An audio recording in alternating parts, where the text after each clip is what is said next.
Freud was no dummy when he pointed to the fact that the devouring mother was one of the major impediments to proper human development. He knew that, looking deep into the darkest families and seeing this proclivity of the overprotective mother to destroy the developing integrity of the child, to keep the child infantile, to cling to that relationship instead of developing a life for herself and letting the child go flourish. That's Hansel and Gretel, right? You're lost in the woods. Why? Well, your family's broken up. You have an evil stepmother. So now you're lost in the woods. What's your abuse rate if you have a step-parent? 100 times normal. So you're lost in the woods. Well, what happens? Well, you come across a gingerbread house. Well, that's pretty damn convenient. You need a house. It's more than you could even hope for. It's not just a house. It's a house made out of candy. Well, what's inside a house made out of candy? A witch who wants to fatten you up and eat you.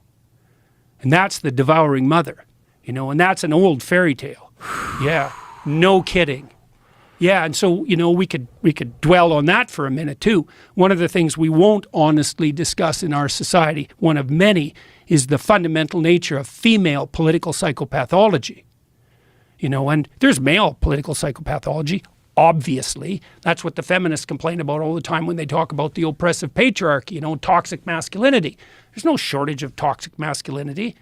So is there any toxic femininity?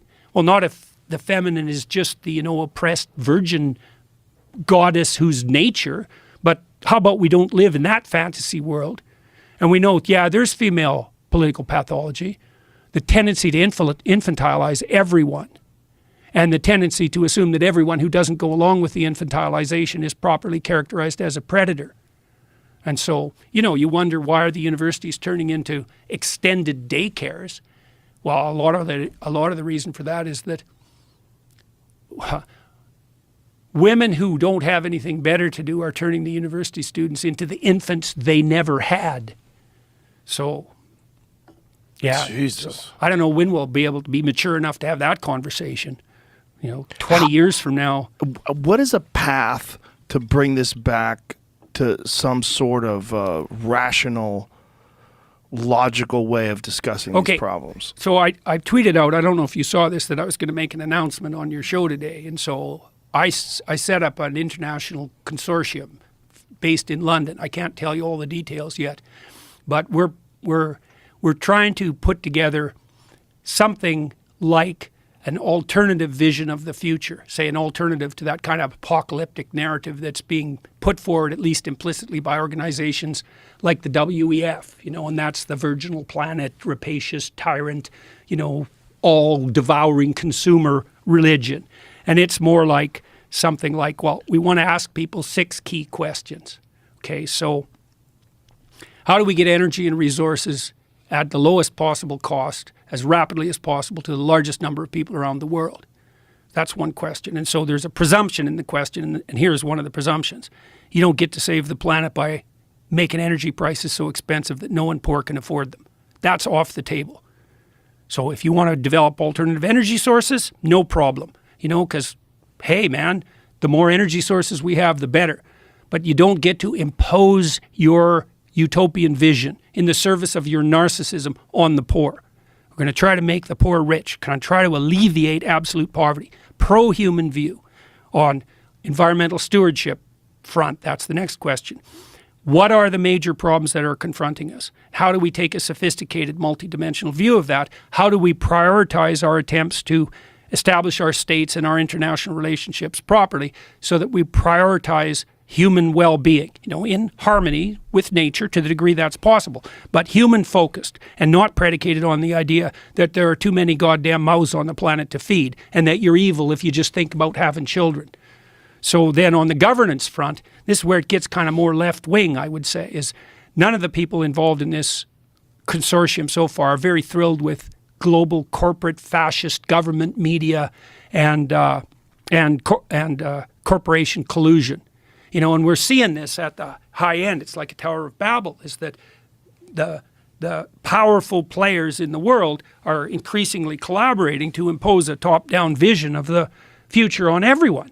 And that's a future that's predicated on a zero growth model. And the idea that, well, we'd need 5 planets really to support everyone at the current standard of living that obtains in the West. So the best pathway forward is to deny loans by the World Bank to developing countries so they can't develop, energy sources, which all that'll mean is they're going to burn wood and coal, obviously.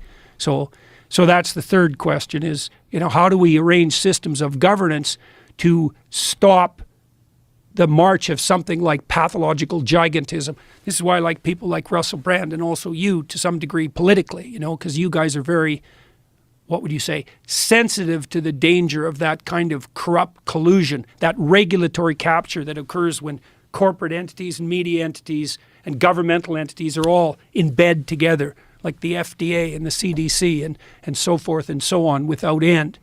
So that's the third question. The fourth question is, what do we put forward as a vision on the family policy front to facilitate the, what would you call it, the encouragement and the maintenance of long-term monogamous couples who are child-centered, and to make increasing the birth rate part of that policy, to put policies in place that would support long-term stable monogamous families, two-parent families, and child-centered.